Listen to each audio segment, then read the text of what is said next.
नमस्कार दोस्तों, the physics portal में आपका स्वागत है। दोस्तों, पिछले वीडियो लेक्चर में आपने पढ़ा था गति के समीकरण के बारे में। दोस्तों, इस वीडियो में आप पढ़ने वाले हैं गुरुत्व के अधीन गति, अर्थात गति के समीकरण ही अप्लाई करेंगे पर वह गुरुत्वीय त्वरण के अधीन अप्लाई करेंगे। जैसे किसी वस्तु को ऊपर की ओर फेंका या ऊपर से नीचे की ओर छोड़ा, इस तरह के प्रश्न हम इस वीडियो में करने वाले हैं। आइए शुरुआत करते हैं। दोस्तों, हमें सबसे पहले पता होना चाहिए कि गुरुत्वीय त्वरण होता क्या है। तो पृथ्वी का वस्तुओं को आकर्षण बल जो लगता है उसको हम कहते हैं गुरुत्व बल। भाई, पृथ्वी जो वस्तुओं को आकर्षित करती है उस बल को आप कहेंगे गुरुत्वीय बल, और इस गुरुत्व बल के कारण वस्तु में उत्पन्न त्वरण को आप गुरुत्वीय त्वरण, जैसे कि आपने किसी वस्तु को ऊपर से नीचे की ओर छोड़ा तो वस्तु खींची चली आती है। और आप ये भी देखते हैं कि जब वस्तु ऊपर से धीरे धीरे जब नीचे आ रही होती है तो जब पृथ्वी के जितने नजदीक आती है उसका वेग बढ़ते जाता है, अर्थात वेग में परिवर्तन हो रहा है। और इसी वेग में परिवर्तन को अपन क्या कहते हैं? त्वरण कहते हैं, अर्थात गुरुत्वीय त्वरण कहते हैं। किसके कारण हुआ? जो पृथ्वी का आकर्षण बल है, यानी कि गुरुत्वाकर्षण बल है, यानी जिसे अपन क्या कह रहे हैं? गुरुत्व बल। अब इस गुरुत्व बल का मान दोस्तों लगभग 9.8 मीटर पर सेकेंड स्क्वायर होता है। सेंटीमीटर में आप इसको 980 सेंटीमीटर पर सेकेंड स्क्वायर, और आप इसको अगर फीट में लिखें तो 32 फीट पर सेकेंड स्क्वायर लिख सकते हैं। दोस्तों, आप यदि आर यानी पृथ्वी की त्रिज्या से कम ऊंचाई पर, पृथ्वी की त्रिज्या से कम ऊंचाई से किसी भी आकार या आकृति की वस्तु को गिराते हैं तो उसका गुरुत्वीय त्वरण का मान एक समान होता है, पर शर्त है कि वायु उपस्थित न हो। तो वायु की अनुपस्थिति में ऊपर से गिराई गई वस्तुओं का गुरुत्वीय त्वरण का मान एक समान होता है। ठीक, आपको यह ध्यान रखना है कि अगर आपको क्वेश्चन में कुछ नहीं दिया है तो आप वहां पर 9.8 वैल्यू रख सकते हैं, बट अगर आपको वहां पर 10 दिया है तो फिर आप 10 रखेंगे। ज्यादातर जगह आपको 10 ब्रैकेट में लिखा हुआ मिल जाएगा। तो ये सामान्य सी बात थी गुरुत्वीय त्वरण के बारे में। तो दोस्तों, अब यदि वस्तु को ऊर्ध्वाधर ऊपर की ओर फेंका जाए, हमारे पास हम इस तरह से करते हैं, यहां से एक वस्तु को हमने ऊर्ध्वाधर ऊपर की ओर फेंका।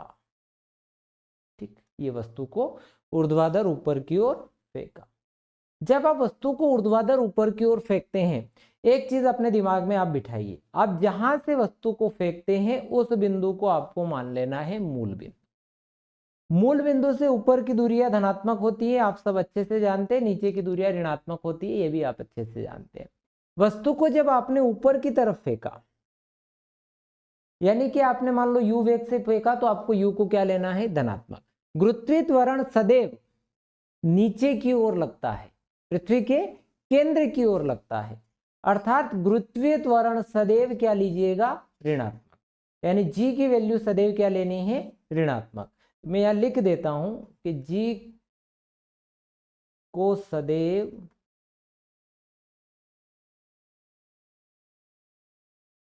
ऋणात्मक लेंगे।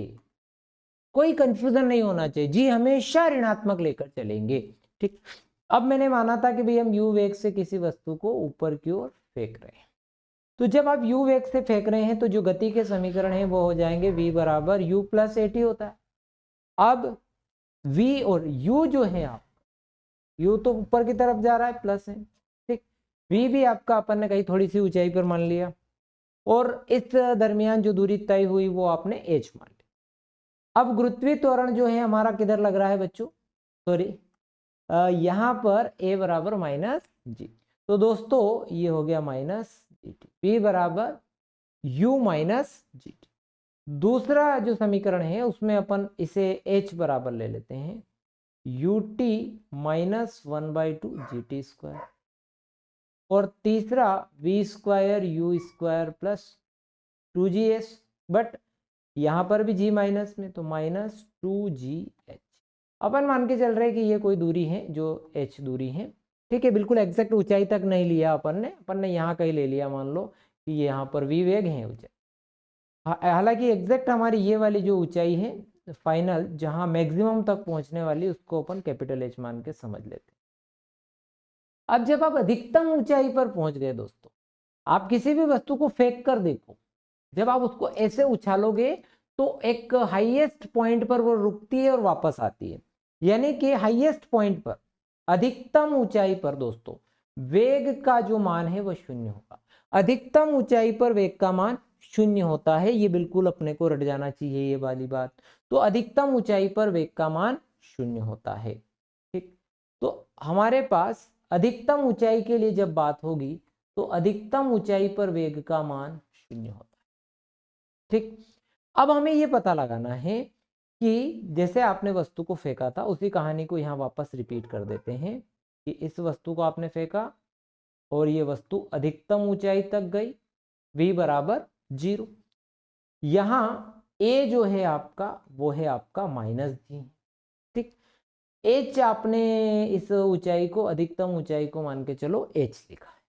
ठीक, अधिकतम ऊंचाई है आपकी h। अब अधिकतम ऊंचाई तक जाने का आपको समय पूछा जा सकता है, तो आप गति का जब पहला समीकरण है वो लगाते हैं तो v बराबर u माइनस gt होता है। तो v जो है हमारे पास, हमें ये पता है कि अधिकतम ऊंचाई पर v का मान 0 होता है, तो खत्म हो गई पिक्चर। तो u इज इक्वल टू हो गया gt, तो t is equal to u by. अब आप इस चीज को, कहानी को रिवर्स भी कर सकते हैं। कैसे कर सकते हैं कि भैया यहाँ आपका जो v है वो आपका ऊपर से अगर किसी वस्तु को मुक्त रूप से गिराएं, ठीक है, गुरुत्वीय त्वरण के अधीन मुक्त रूप से किसी वस्तु को गिराते हैं तो ये आपका प्रारंभिक वेग 0 हो जाएगा, यहाँ अंतिम वेग आप v मान के चलेंगे। ठीक, तो इसी कहानी को जब आप फिर दोबारा रिपीट करेंगे तो फिर अगेन से आपका t बराबर वही आएगा u बटे g। करके देख लीजिएगा, क्योंकि हम यहाँ v बराबर u प्लस gt करेंगे तो u माइनस gt। ठीक, अब आप ये देखेंगे कि जो आपका प्रारंभिक वेग यहाँ पर 0 हो जाएगा। चूंकि आप नीचे की तरफ जाएंगे तो वेग भी आपका ऋणात्मक ही लेना है, कंफ्यूजन ना हो इसीलिए सदा सर्वदा के लिए आप इसे ऐसा कर दें। v बाई जी, आपने इसको v मान रखा है तो नीचे वाले को आप क्या मान लें, u मान ले। तो ऊपर जाने और नीचे आने का, ध्यान से समझिए, ऊपर जाने और नीचे आने का समय क्या होता है, बराबर होता है। तो ऊपर जाने में लगा समय, ऊपर जाने में लगा समय बराबर नीचे आने में लगा समय, याद रखिएगा। और क्या फार्मूला, u बटा। और अगर ऊपर जाकर नीचे आने का पूछे, ऊपर जाकर नीचे आने में लगा समय, तो ऊपर जाने में u बटा जी और नीचे आने में भी u बटा जी, तो ये आया 2u बटा जी।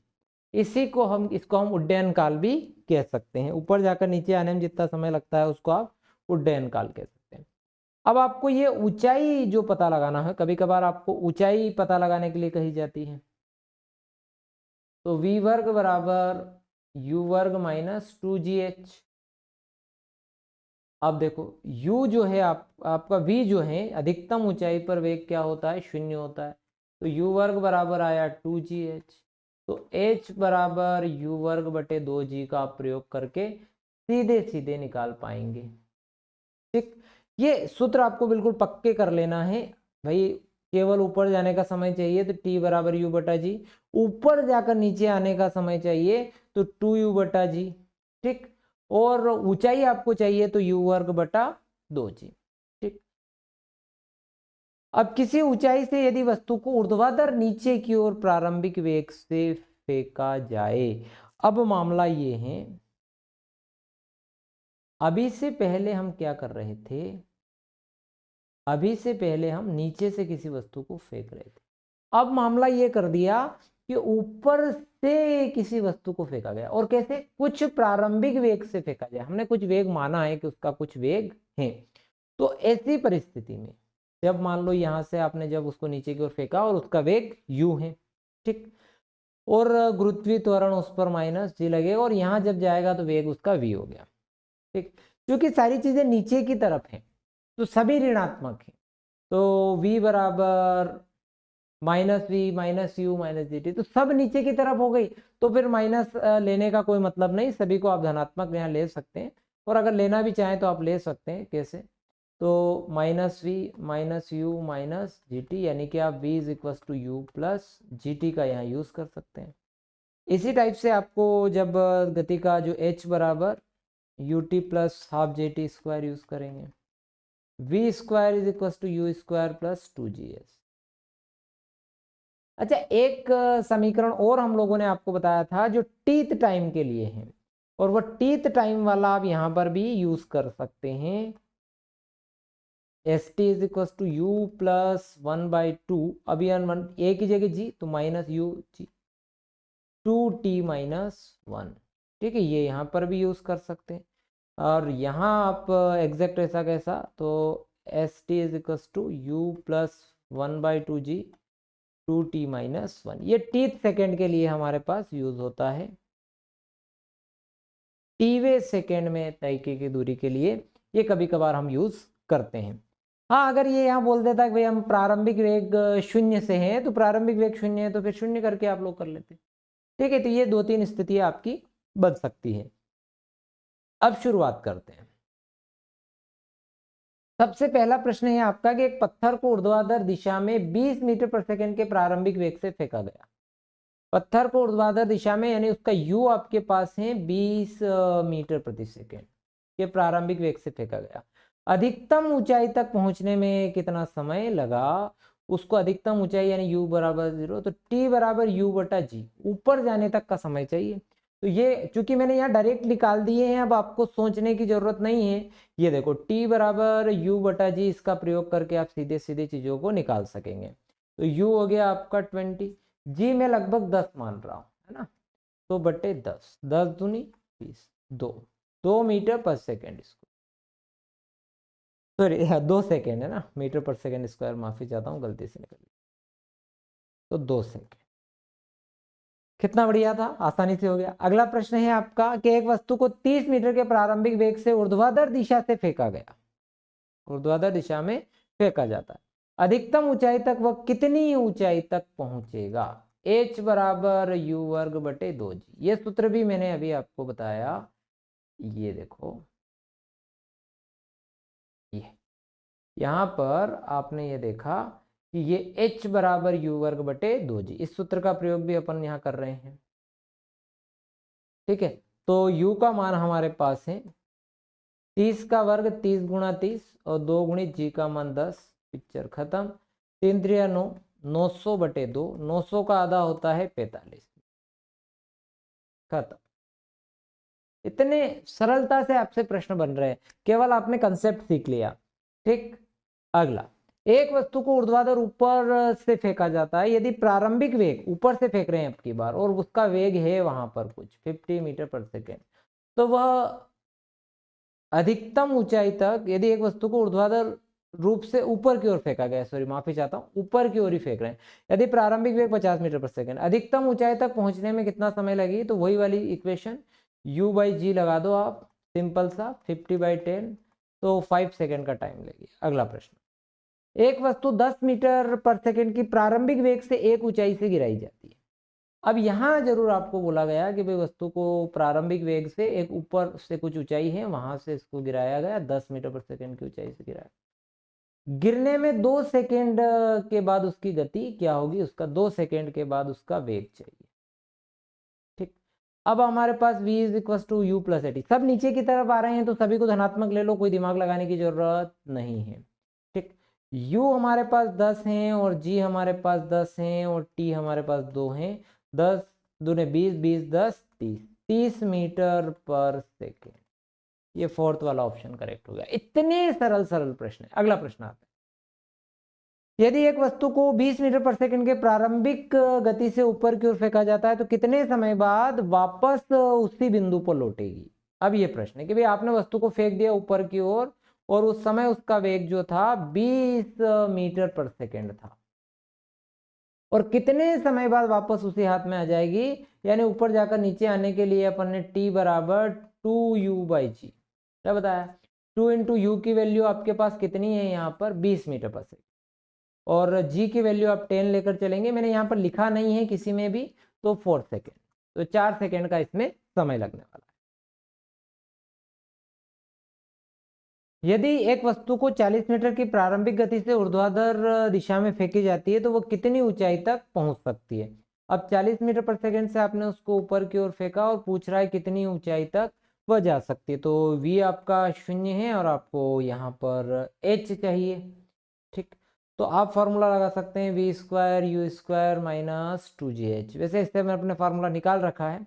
तो v आपका 0 है तो h is equal to u square by 2g आप लगा सकते हैं। तो अब आपके पास जो यू स्क्वायर है वो हो गया 40 इंटू 40 अपॉन 2 इंटू जी, यानी कि ये 10 हो गया। अब 0 से 0 और 2 दूनी जो 20, 40 दूने 80 मीटर का टाइम दूरी लगेगी उसको। कितना सरल। अगला प्रश्न, 40 मीटर ऊंचे टावर से एक गेंद को 10 मीटर पर सेकंड के वेग के साथ ऊपर की ओर फेंकी जाती है। बस समय ज्ञात कीजिए जिसके बाद वह जमीन पर टकराएगी। देखो ये प्रश्न थोड़ा सा अलग है, इसीलिए अपन ने इसमें ऑप्शन नहीं दिए। ठीक है, अब आपके पास यहाँ एक टावर है।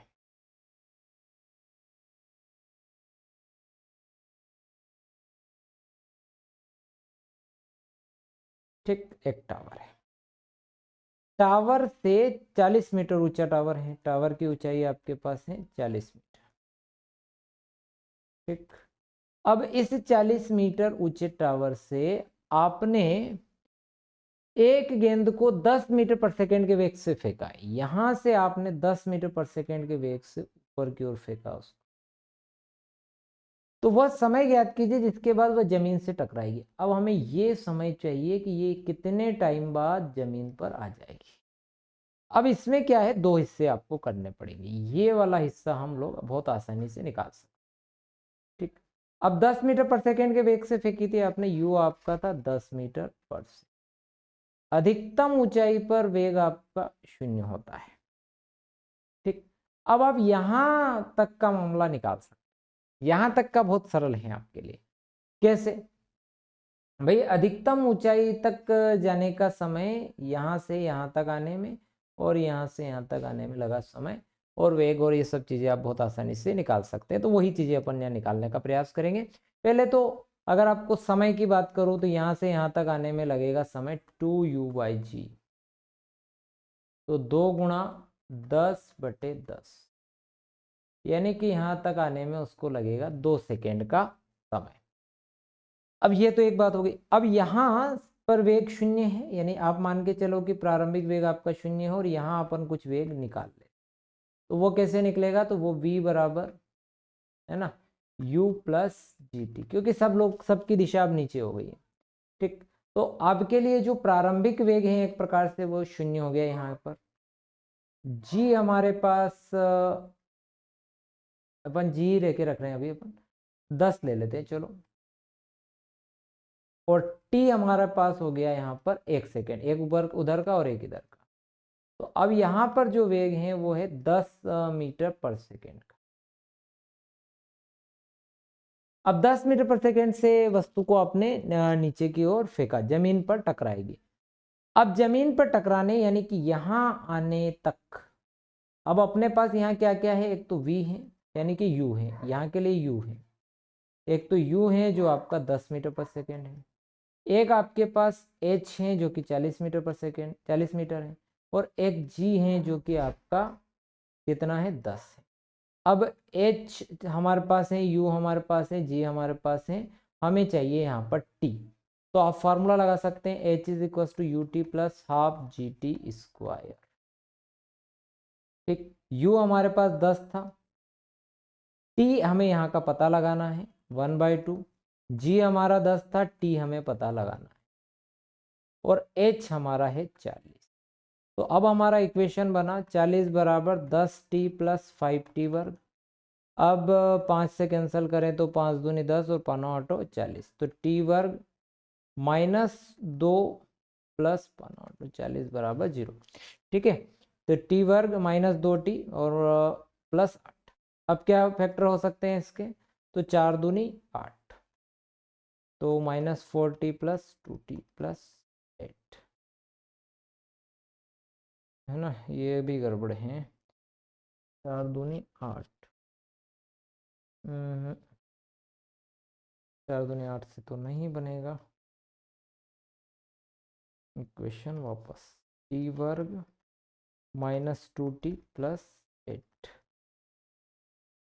क्योंकि ये अगर यहाँ पर अपन इसको लेके गए तो ये भी माइनस में, तो एक काम करो इसको प्लस करो और इसको माइनस करो, अब करो 4 2,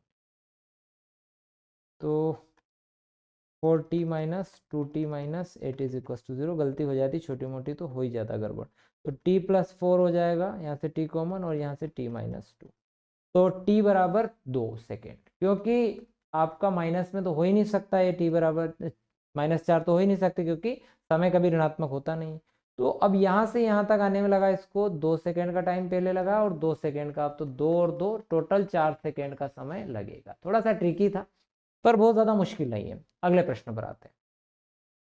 यदि एक वस्तु को 10 मीटर प्रारंभिक वेग से गति से गिराया जाता है तो गिरने के 3 सेकेंड बाद वह कितनी दूरी पर जाएगी। अब हमारे पास वास्तविकता में आपसे एच पूछ ली और ऊपर से नीचे गिरा रहे हैं तो 1/2 GT²। अब एच जो है, अब देखो u हमारे पास 10 है, t हमारे पास 3 है, g हम 10 लेकर ही चलेंगे, 3 का वर्ग 9 हो जाएगा, 2 पंजे 10, 10 तिया 30, 5 नम 45, 45 और ये 75 मीटर दूर जाकर गिरेगी। ठीक है, 75 मीटर दूर जाएगी। एक वस्तु को एक ऊंचाई से गिराया जाता है तो गिरने के 4 सेकेंड बाद उसकी गति कितनी होगी, यानी कि v वेग चाहिए। तो एक ऊंचाई से गिराया, ठीक, तो वो ऊंचाई अपन एच मान ले, टाइम हमारे पास है 4 सेकेंड और जी हमारे पास 10 है और ऊपर से नीचे आ रही है तो सब धनात्मक ले लो, क्योंकि सारे ऋण लोगे तो भी धन हो जाना है तो कोई मतलब नहीं।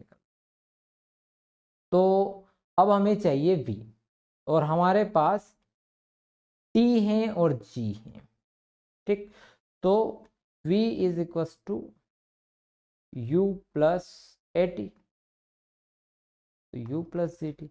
अब आपको क्या चाहिए था, v चाहिए था। एक वस्तु को एक ऊंचाई से गिराया गया तो प्रारंभिक वेग 0 है एक ऊंचाई पर मान के चलो, तो 10 गुणा 4 यानी कि 40 मीटर प्रति सेकेंड का वेग होगा।